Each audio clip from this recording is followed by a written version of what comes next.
오늘 말씀은 예수님께서 예루살렘 성에 입성을 하시고 아마도 화요일쯤 되지 않았을까 이렇게 우리가 추측을 해보는데요. 오늘 이 말씀은 예수님께서 표적을 쭉 이렇게 행하시는데, 특별히 요한복음에 7가지 표적이 있다 그랬죠. 그 7가지 표적을 다 행하셨음에도 불구하고 그것을 본 사람들이 예수님을 여전히 믿지 아니하는 그 모습을 보시면서 예수님이 오늘 말씀하시는 것이 이렇게 됩니다. 37절 보시면, 이렇게 많은 표적을 그들 앞에서 행하셨으나 그를 믿지 아니하니. 이유가 38절, 39절, 40절까지 나오는데, 그 이유를 뭐라 이야기하느냐 하면 다른 이유가 아니라 이사야 선지자가 이미 아무리 많은 표적을 보아도 사람들이 예수님을 믿지 않을 것이다 라고 예언한 것이 지금 성취되는 것뿐이다, 이렇게 사도 요한이 기록을 하고 있는 것입니다. 그러니까 보통 우리가 그 정도 사람이 할 수 없는 것들을 보게 되면 예수님을 메시아라고 믿을 만도 할 것 같은데, 왜 그 유대인들은 여전히 예수님을 메시아로 받아들이지 못했을까 궁금하지 않습니까? 그런데 사도 요한이 그 답을 주기를, 이사야가 이미 그들이 메시아를 보아도, 메시아를 들어도 보지 못하고 듣지 못하고 마음으로 깨닫지 못한다 라고 예언을 해놓았기 때문에 그 예언의 성취일 뿐이다, 이렇게 설명을 하는 거예요.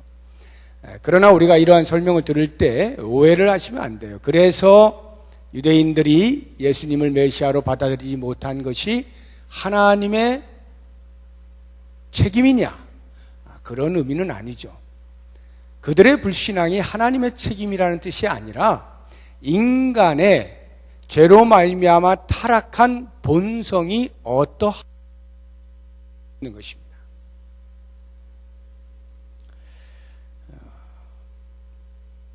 우리가 영적인 맹인이고 마음이 완고하다라고 할 때 그것은 누구는 그러하고 누구는 그러하지 않다는 것이 아니라 모든 인생은 다 그러하다라고 하는 거예요.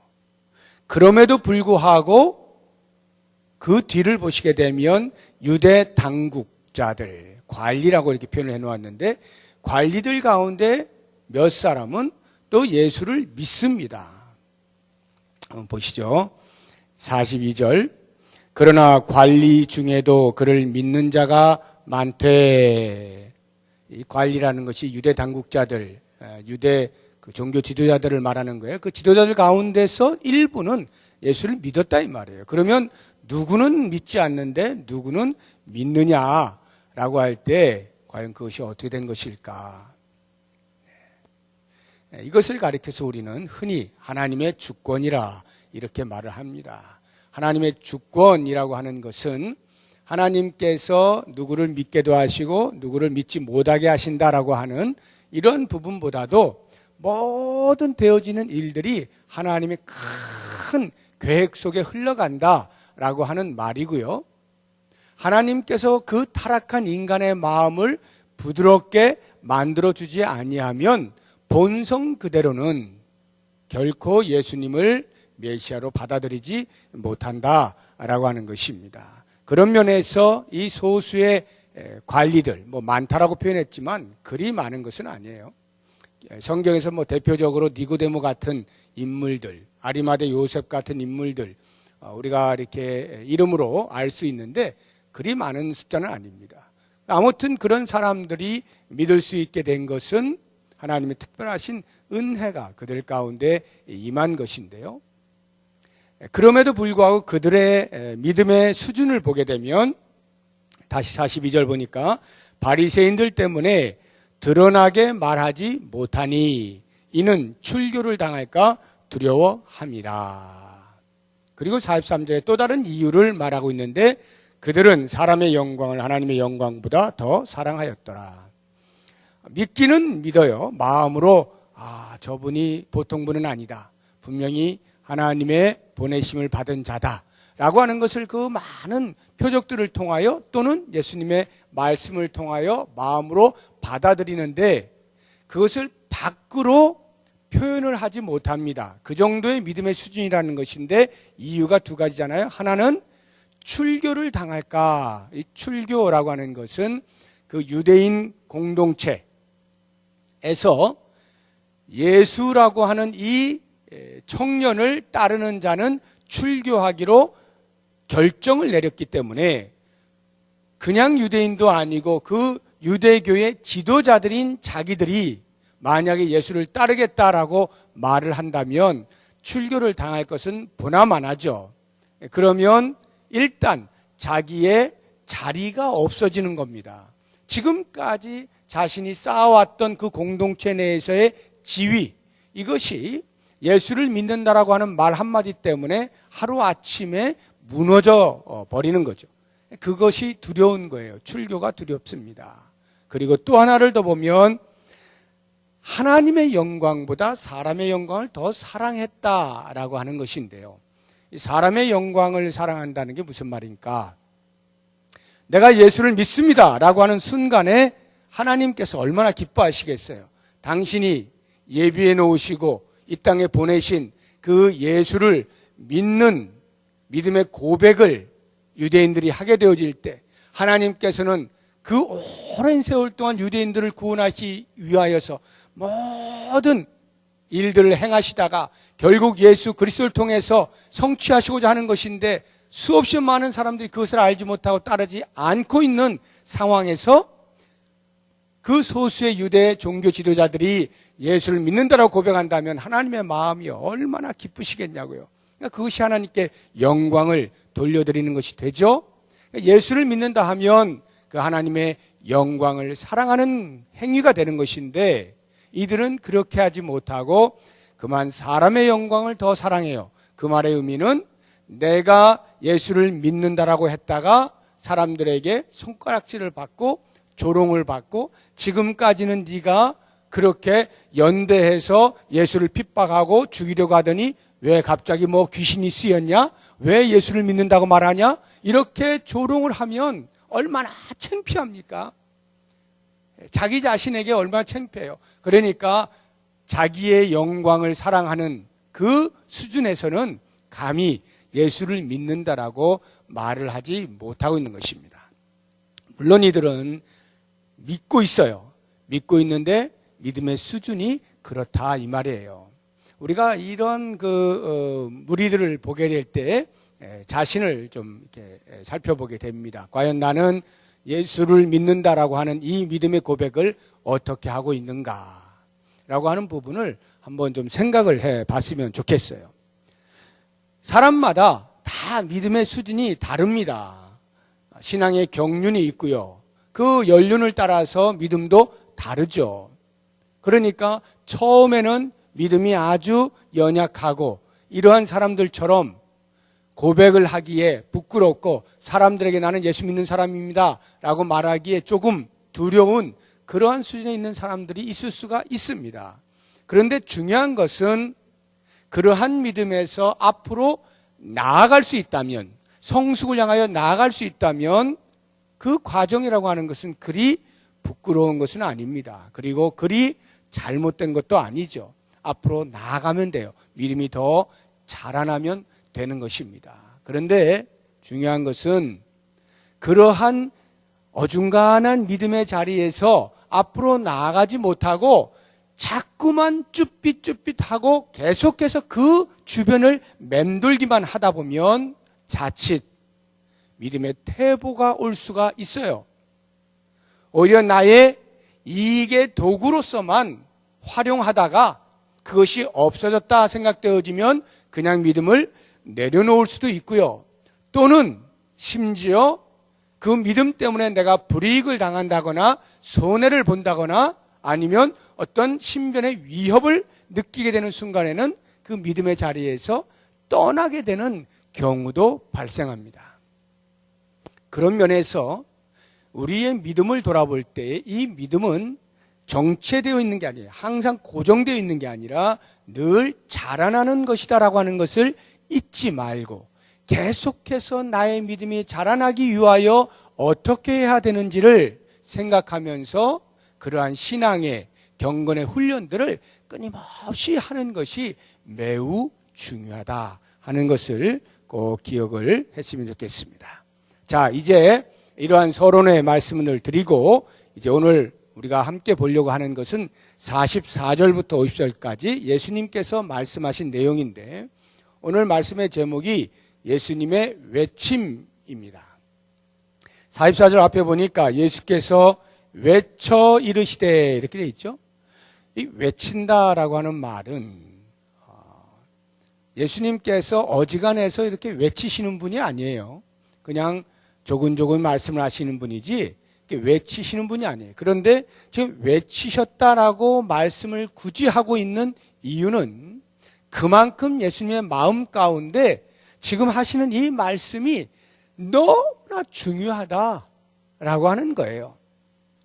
이 12장이 오기까지 예수님께서 예루살렘 성에 입성하기까지 공생의 3년의 세월을 계속 지내오면서 여러 가지 표적들을 보여주시면서 병자들을 고치시고 가난한 자들을 도우시고 말씀을 전하시고 생명을 나눠주고 하는 수없이 많은 일들을 해왔음에도 불구하고 여전히 수없이 많은 무리들이 예수를 메시아로 받아들이지 않고 있는 그러한 안타까움에 예수님께서 마치 절규하듯이 내가 그토록 보여주고 말했음에도 불구하고 왜 믿지 못하느냐 답답한 심정을 토로하듯이 그렇게 말씀하고 있는 것임을 외쳐라고 하는 말이 우리에게 알려주고 있는 거예요.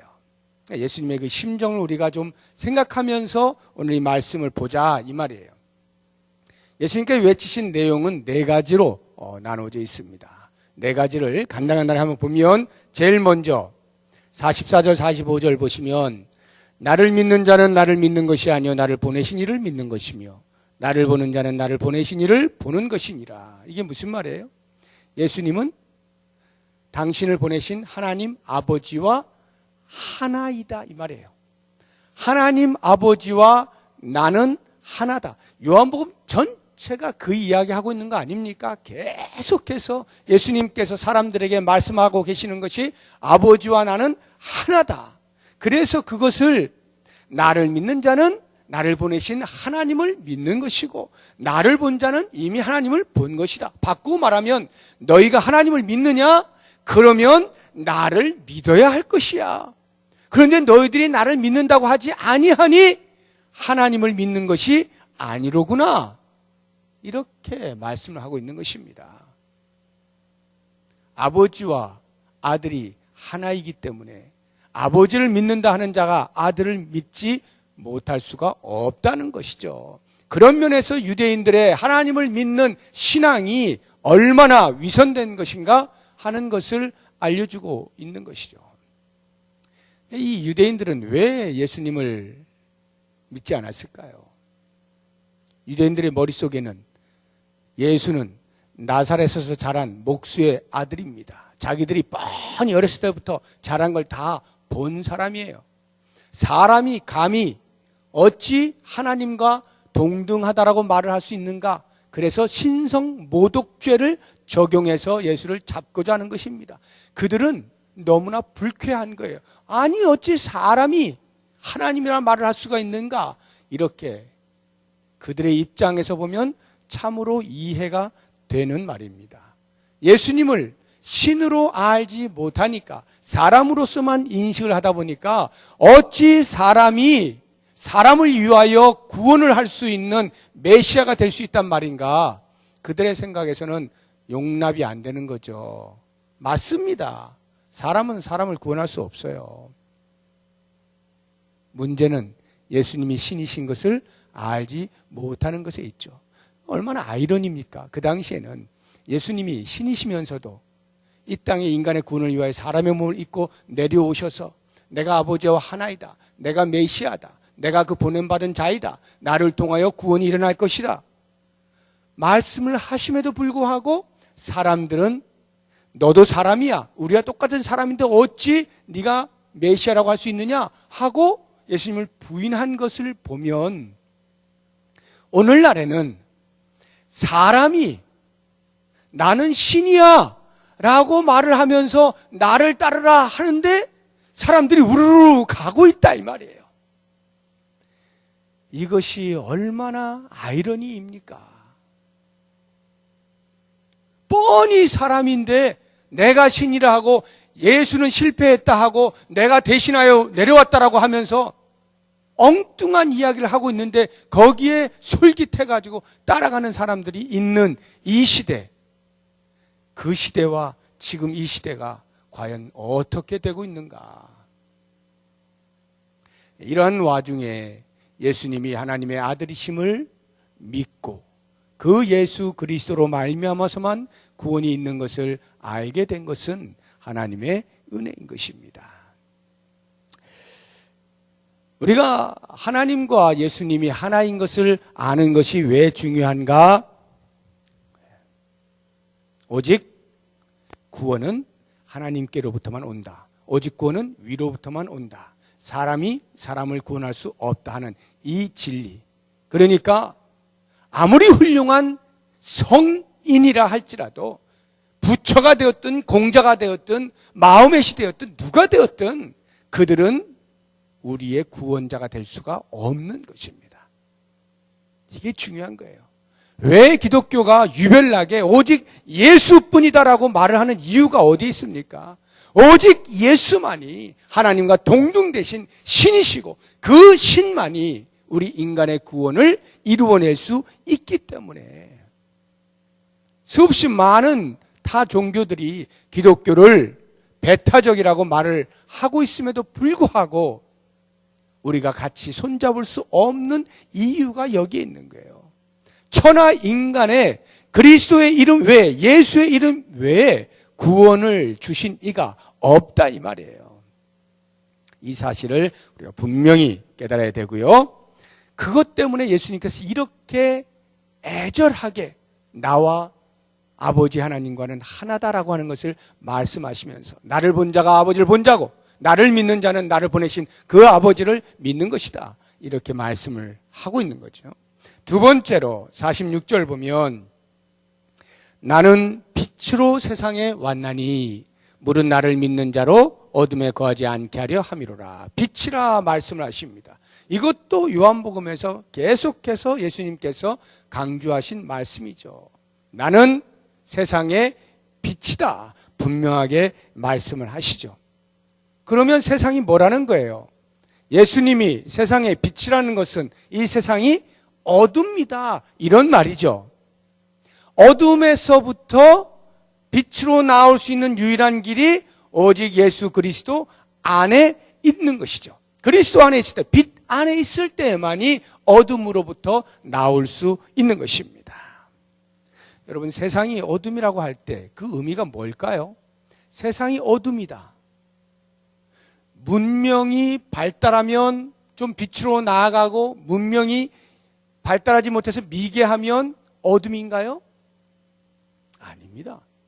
물질이 풍요로우면 좀 빛으로 나아가는 것이고 물질이 빈곤하면 어둠입니까? 어둠의 기준이 뭐냐 이 말이에요. 문명도 아니고 물질도 아니고 그렇다고 해서 도덕성도 아닙니다. 도덕적으로 고상하게 살면 빛으로 나아가는 것입니까? 도덕적으로 타락한 삶을 살면 어둠입니까?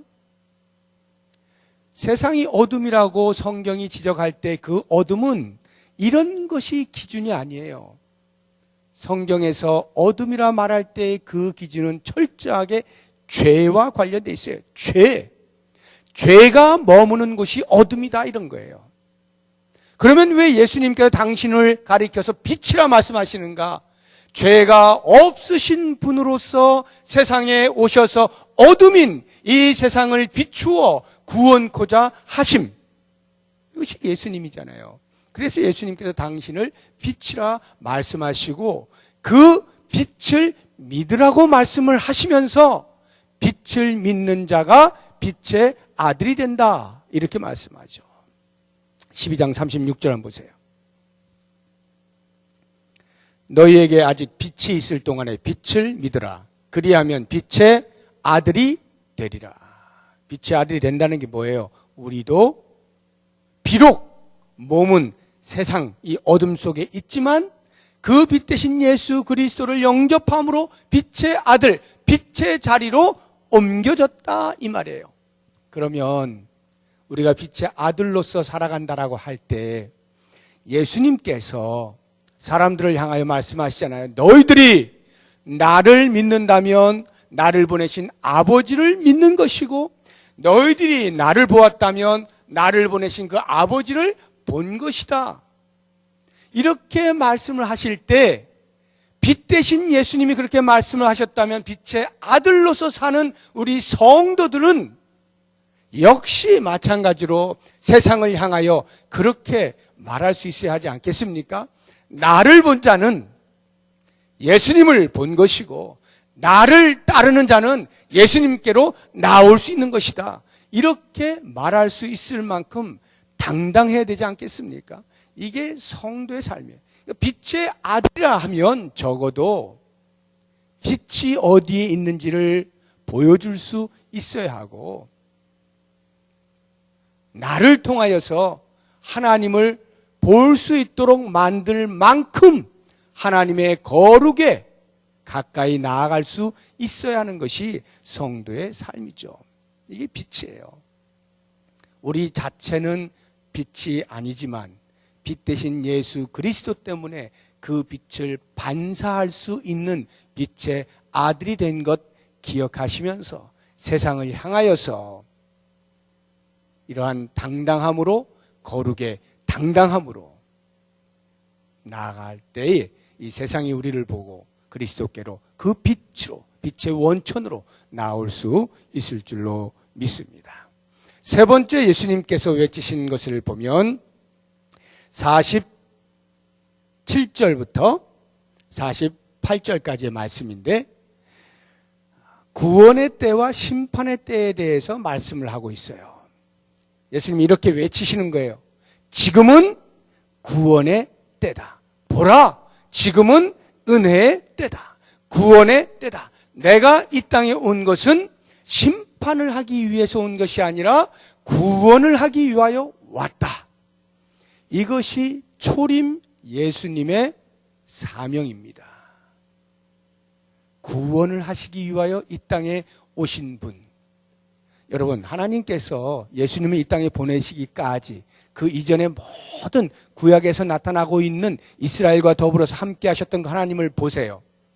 하나님이 이스라엘에 대하여 심판하시는 하나님으로 나타난 적이 있습니까? 제가 이렇게 질문하면은 수도 없이 많죠라고 대답을 해야 정답이에요.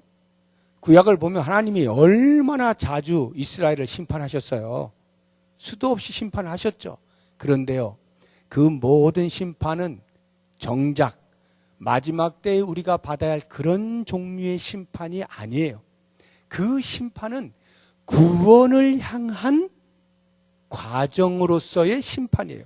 무슨 말이냐면, 하나님은 예수님을 보내셔서 이 땅에 최종적 구원의 완성을 이루시기까지 그 이전의 모든 역사 속에서 부분적으로, 일시적으로 인간의 구원을 위하여 끊임없이 여러 가지 많은 장치들을 해놓으셨어요. 애굽에서 나오게 하신 사건이라든지, 홍해를 건너게 하시는 사건이라든지, 수없이 많은 일들은 전부 하나님의 인간을 위하여 구원하시는 모습들을 드러내시기 위한 것들이에요. 다만 그럼에도 불구하고 인간의 그 완악함이 하나님의 구원의 은혜에 대하여 바르게 반응하지 못하고 자신의 본성을 따라서 계속하여 하나님을 대적하는 행위들을 통해서 하나님이 부분적으로, 일시적으로 심판을 하시면서 그 구원을 그리스도께로 향하여 계속해서 밀고 나아가시는 거죠. 마침내 그리스도가 이 땅에 오심으로 하나님께서 이 땅을 구원하시고자 하는 모든 계획을 마침표를 찍으시는 거예요. 그러니까 인류가 타락한 이후부터 지금까지 아직 예수님이 오시지 않았잖아요. 다시 오시지 않았죠. 다시 오시는 그날까지는 계속하여 구원의 문이 열려 있는 거예요. 구원의 문이 열려 있어요. 지금은 구원의 때예요. 지금은 심판의 때가 아닙니다. 그래서 교회 안에서도 어찌하든지 진리를 깨트리는 일들이 아니라고 할 때에는 어찌하든지 화목하고 화합하고 손을 잡고 위로하고 격려하고 용서하고 사랑하고 이해하고 배려하고 양보하는 일들이 일어나야 하는 이유가 지금은 은혜의 때이기 때문에 그래요. 지금은 구원의 때이기 때문에 그렇습니다. 그런데요, 마지막 주님이 다시 오시는 재림의 때, 그때는 반드시 심판이 있습니다. 반드시 심판이 있어요. 그것을 예수님이 말씀하시는 거예요. 지금은 내가 구원을 위하여 이 땅에 왔다. 그러나 마지막 때에는 반드시 심판의 때가 있다. 이렇게 말씀하시거든요. 그 이야기는 그 심판의 때에는 더 이상의 기회가 없는 것이니 지금 구원의 문이 열려있는 이 기회를 붙잡을 수 있어야 한다라고 촉구를 하시는 거죠. 여러분, 우리 법에 보면은 시효라고 하는 말이 있죠. 시효. 어떤 일에 끝나는 그런 시효라고 하는 게 있는데, 공소시효라고 말을 하면은 검사가 고소를 할 수 있는 그 시간이 한정되어 있다, 이런 말이에요. 그래서 보통 이제 우리나라에서 이렇게 뭐 사형에 해당하는 그런 죄를 지은 사람에 대하여 검사가 고소할 수 있는 그 기간이 15년이에요. 이거 무슨 말이냐면 15년이 지나면 비록 사형에 해당되는 죄를 지었을지라도 검사가 더 이상 고소를 하지 못해요. 공소시효라는 거 굉장히 무서운 말이죠. 그래서 그런 것 없애야 된다라고 지금 막 이게 법적으로 이야기가 많이 되고 있죠. 그런 것 때문에 15년만 숨어 살면 다시 또 나올 수 있고 말이죠. 뭐 무기징역 같은 정도의 죄질이라면 한 10년 정도 공소시효가 있고 뭐 이런데요. 그런데 우리 독일을 보게 되면요, 독일이 그 나치 시대의 그 전범들, 전쟁의 그 전범들을 처리하는 데 있어서는 공소시효가 없죠. 지금도 계속 찾고 있지 않습니까? 전 세계적으로 전범이 어디 있다 하면 그거를 찾아가지고 마침내 심판을 하잖아요. 이 하나님의 마지막 때의 심판은요, 공소시효가 없어요. 지금은 은혜의 때이기 때문에 놔두시는 거예요. 지금은 구원받을 기회를 우리 인류에게 주고 계시기 때문에 봐주시는 거예요. 그러나 마지막 심판의 때에는 봐주는 게 없어요. 더 이상의 기회도 없고요. 아니, 그거 1000년 전 이야기를 지금 꺼내시면 어떡합니까? 안 통한다고요. 마지막 때에는 공소시효가 없어요. 모든 인류는 자기가 행한 바를 그대로 직고하게 돼 있어요. 그래서 그 행한 바대로 반드시 하나님의 심판을 받게 되어 있습니다. 예수님이 왜 이 말씀을 하실까요? 정신 차리라는 거죠. 지금 메시아가 너희 눈앞에 와 있는데도 불구하고 정신을 못 차리고 기회가 있을 때 붙잡아라, 이런 말씀이죠. 그러니까 우리들도 어떻습니까? 이 구원의 때, 은혜의 때, 기회가 있을 때 우리는 이미 붙잡은 사람들이니까 아직 붙잡지 못한 사람들을 향해서 끊임없이 붙잡도록 촉구를 해야 되겠죠. 구원의 때. 더 이상 문이 닫히기 전 어떻게든지 한 영혼이라도 예수께로 나올 수 있도록 끊임없이 촉구를 해야 되겠죠. 마지막 네 번째로 예수님께서 외치신 내용을 보게 되면 49절 50절에 있어요. 내가 내 자의로 말한 것이 아니요 나를 보내신 아버지께서 내가 말할 것과 이를 것을 친히 명령하여 주셨으니, 무슨 말이냐면 하나님께서 예수님에게 이르신 말씀, 이거를 해라, 이거를 말해라 하는 그것만 그대로 말하고 행하신다, 이런 말이에요. 예수님은 자기의 뜻을 따라서 행하는 것이 없다는 거예요. 참 흥미롭지 않습니까? 우리가 앞부분에서 아버지와 아들이 하나라고 했잖아요. 예수님이 스스로 말씀하시지 않습니까? 나는 아버지와 하나다. 내가 곧 신이다. 이렇게 말씀을 하셨음에도 불구하고 이 뒷부분에 와서는 아들은 아버지가 명령하신 대로만 움직인다. 이렇게 하면서 철저하게 아버지 하나님께 순종하는 아들의 모습을 보여주고 있어요. 당신이 아버지와 하나인데 뭘 또 순종을 하십니까? 그런데 재미있는 것이 요한복음 전체가 이렇게 아버지와 아들이 하나라고 하는 이 사상과 아들은 오직 아버지께 철저히 순종하며 그 사명을 감당한다라고 하는 이 사상 두 개가 공존하고 있어요. 대단히 흥미로운 것입니다. 저는 이 사실을 보면서 우리가 예수 그리스도를 믿어서 하나님의 자녀된 권세를 누립니다. 그런데 이 권세는 하나님 아버지 앞에 철저하게 순종할 때 빛이 나는 거예요. 순종할 때. 우리는 예수님의 순종의 모습을 우리의 삶에서 반드시 적용을 시키면서 신이신 예수님께서 아버지 하나님께 순종하는 모습을 보이셨다면 하물며 그 은혜로 말미암아 구원함을 입어 하나님의 자녀가 된 우리가 어찌 하나님 앞에서 건방을 떨 수가 있겠어요? 내가 이제 자녀니까 내 마음대로 아니라는 거예요. 철저히 순종하는 모습을 통하여 하나님의 자녀된 권세를 제대로 바르게 누릴 수가 있다라고 하는 것입니다. 바로 이와 같은 창조적 긴장감이 우리의 마음속에 있을 때 우리의 신앙은 계속해서 자라날 수가 있습니다. 순종을 통하여 우리의 신앙은 자라나는 것이고요. 그 순종을 통하여서 예수님께서 이 땅에 보여주신 수없이 많은 기적들이 우리의 삶을 통하여서도 세상 가운데 드러날 수가 있는 거예요. 순종이 기적입니다.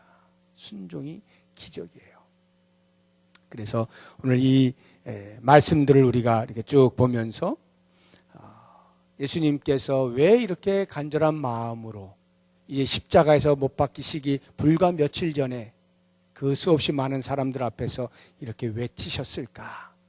그 내용이 한 영혼이라도 주께로 더 나오게 하기 위한 애절한 마음 때문이다 라고 하는 것을 우리가 깨닫게 되어질 때 우리의 삶에 있어서도 예수님의 마음을 본받아서 어찌하든지 이 땅 가운데에서 점점 어둠으로 치닫고 있는 그리스도의 다시 오시는 그날이 가까이 오고 있는 이 시대에 아직 구원의 문이 닫히지 아니한 이 기회 때에 복음 앞에 더 철저하게 자신을 저복종시키고 자기를 부인하면서 제자의 도를 걸어가면서 그리고 주님이 그토록 원하시는 그 생명을 나누어 주는 일, 그 구원의 소식을 전하는 일, 생명이 어디에 있음을 알려주는 이 일에 절대적으로 순종하며 살아갈 때 우리를 통하여 하나님께서 영광을 받으실 것이고 우리의 삶이 영화롭게 되어질 것을 믿습니다. 기도하겠습니다.